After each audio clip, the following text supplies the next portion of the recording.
Good morning, friends. My today's topic is really very important for physical education teachers, sports coaches, and all the sports persons. Whether you are a footballer, cricketer, boxer, athletes, swimmer, whoever you are. So, the topic is nutritional supplements in sports. Before to describe nutritional supplement, first I would like to tell you what is nutrition. Generally, food and nutrition are considered synonymous with one another, when actually it is not so. Food is a mixture of various substances which are essential for life, whereas nutrition is the science of foods, which comprises the dynamic process in which the consumed food is digested, nutrients are absorbed and distributed to the tissues for utilization. What is nutrients? Nutrients are those chemicals supplied by food and are needed as a source of energy for various activities of our body and a structural material for every cell of the body. The nutrients are indispensable part of food and should be given to the body in proper quantity such as carbohydrate, protein, fat, water, vitamins and minerals. Now, what is supplement?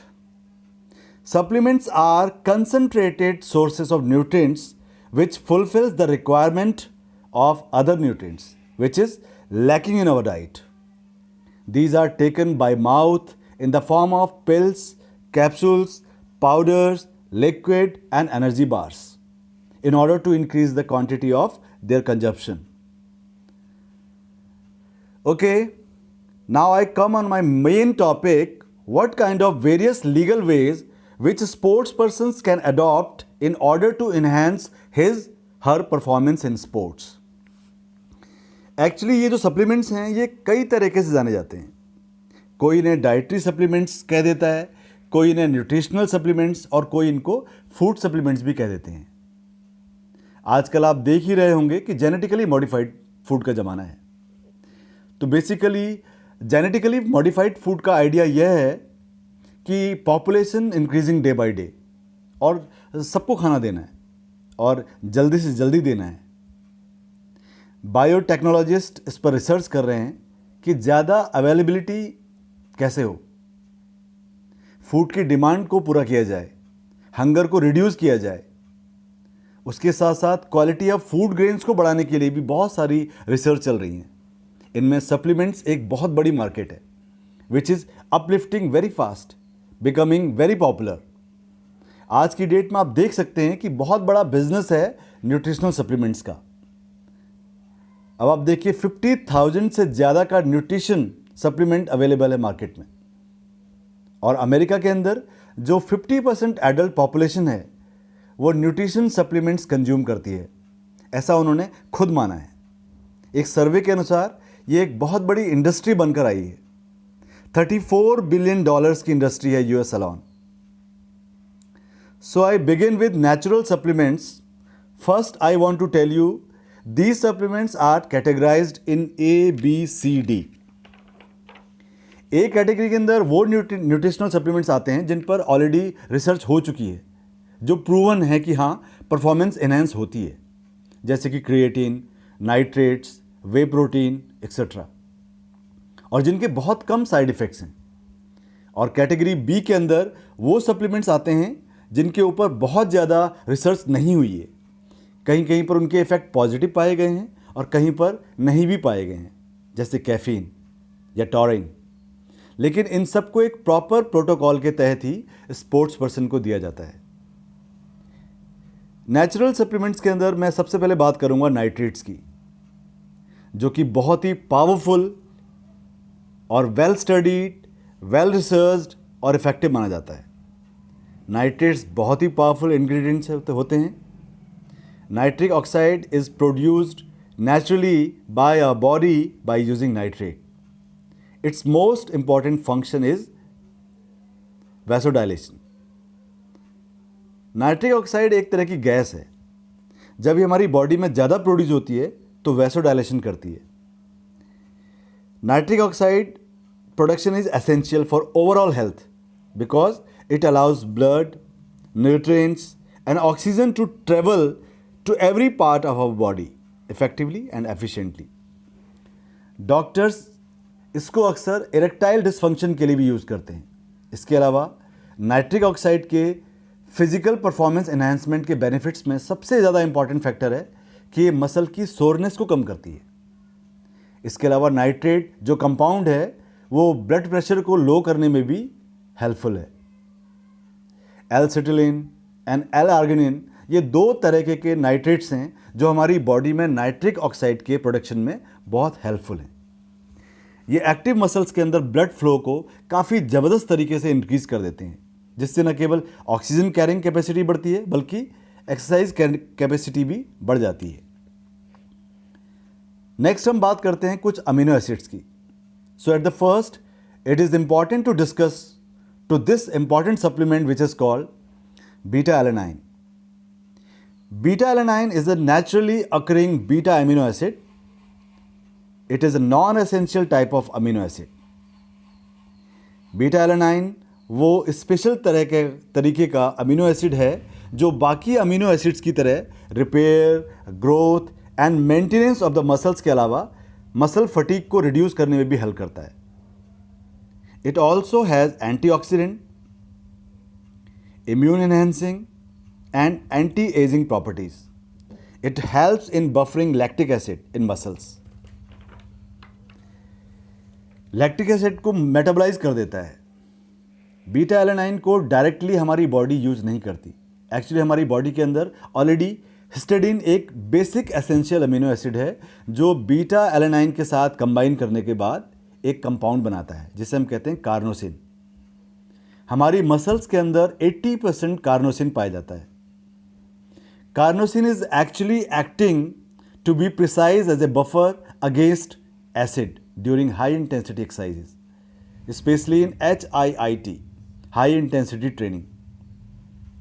इसके अलावा इसका benefit as a antioxidant भी बहुत ही ज़बरदस्त है. You must be knowing हमारी body के अंदर जो एंटीऑक्सीडेंट्स हैं वो फ्री रेडिकल्स को न्यूट्रलाइज करने के लिए होते हैं. हालांकि सारे फ्री रेडिकल्स हार्मफुल नहीं होते. जब हम एक्सरसाइज करते हैं तो हमारी बॉडी के अंदर free radicals temporarily moderate level पर इंक्रीज होते हैं. जब हमारी बॉडी के अंदर एंटीऑक्सीडेंट्स एंड फ्री रेडिकल्स का एक बैलेंस लेवल होता है तब हमारी परफॉर्मेंस बेटर होती है. तभी हम कह सकते हैं कि हमारी बॉडी के अंदर किसी भी तरीके की इन्फ्लेमेशन नहीं है. अभी तक जो सप्लीमेंट्स मैंने आपको बताए हैं nitric oxide and beta alanine, ये दोनों बिल्कुल भी बैंड सब्सटेंसेस नहीं है. They are the legal methods. Next supplement is caffeine. Caffeine is a natural stimulant. It is actually stimulates central nervous system. When it reaches your brain, the most noticeable effect is alertness. अगर caffeine की history देखें from 1984 to 2004 तक इसे band substances की list में रखा गया था, लेकिन आज की डेट में ये लीगल है. अगर हम सोर्सेस ऑफ कैफीन की बात करें तो कॉफ़ी के अलावा बहुत सारे एनर्जी ड्रिंक्स हैं जैसे रेड बुल. सोडा और चॉकलेट्स में भी कैफीन पाया जाता है. स्पेशली डार्क चॉकलेट्स में कैफीन की मात्रा ज़्यादा पाई जाती है. कैफीन के रिजल्ट्स मोर और लेस मिक्स्ड हैं. जो जिम गोअर्स हैं या जो मॉडरेट इंटेंसिटी एक्सरसाइज करते हैं उनमें कैफीन के रिजल्ट्स इफेक्टिव हैं. Initial results are very good. Next हम बात करते हैं क्रिएटिन की. Creatine is a substance that is found naturally in muscle cells. It helps your muscles produce energy during heavy lifting और हाई इंटेंसिटी एक्सरसाइज.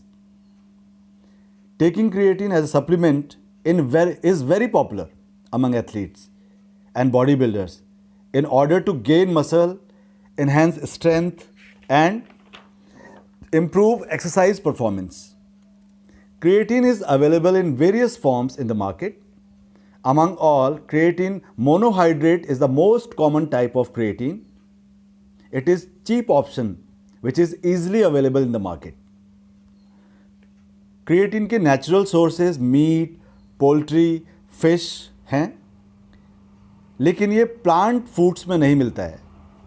जो vegans हैं या strictly vegetarians हैं उनको थोड़ी दिक्कत रहती है। कार्बोहाइड्रेट और क्रिएटिन का कॉम्बिनेशन बेस्ट माना गया है। हाँ, क्रिएटिन को सिट्रस फ्रूट्स के साथ मिक्स नहीं करना चाहिए, इसका कोई यूज़ नहीं होगा। बॉडी के अंदर क्रिएटिन की एडेप्टेशन बहुत ज़रूरी है, अदरवाइज इसके बहुत सारे साइड इफ़ेक्ट्स भी हैं, जैसे kidney failure, diarrhoea, high blood pressure etcetera. और यदि आप क्रिएटिन को कैफीन के साथ मिक्स करते हैं then it is very harmful. Next हम बात करेंगे BCAA, branch chain amino acids की। Branch chain amino acids are a group of 3 essential amino acids, leucine, isoleucine and valine. BCAA supplements are commonly taken in order to boost muscle growth and enhance exercise performance. They may also help with weight loss and reduce fatigue after exercise. They are essential because our body doesn't make them on its own. We have to get them from food and supplements. Mostly sports persons BCAA को ही prefer करते हैं क्योंकि ये वे protein और soya protein के comparison में less expensive होते हैं। Finally, I want to share something about a very popular supplement, that is whey protein. Whey protein is the liquid material created as a byproduct of cheese production. Casein and whey are the two types of protein found in cow's milk, making up 80% and 20% of milk protein respectively. Casein protein में high fat content होने की वजह से बहुत ज़्यादा sports persons इसको use नहीं करते हैं क्योंकि उससे परफॉर्मेंस डाउन आती है।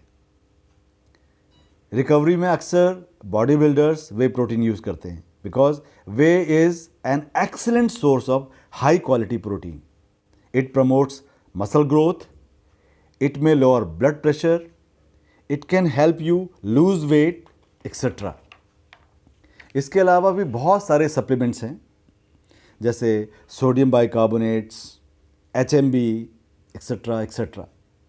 और भी कई तरीके के न्यूट्रिशनल सप्लीमेंट्स हैं जो ओवर द काउंटर भी मिलते हैं मार्केट में, जिनको स्पोर्ट्स पर्सन्स यूज़ करते हैं. ये सारे न्यूट्रिशनल सप्लीमेंट्स नेचुरल हैं, बट मैं फिर भी आपको सजेस्ट करूंगा कि आप इनको डॉक्टर्स की सुपरविज़न में ही कंज्यूम करें, उनकी रिकमेंडेशन पर ही इनको यूज़ करें. One more thing, do not consume any supplement with drugs. So friends, I hope whatever I have explained, everybody understood. Thank you very much. Stay at home, stay healthy, and be safe.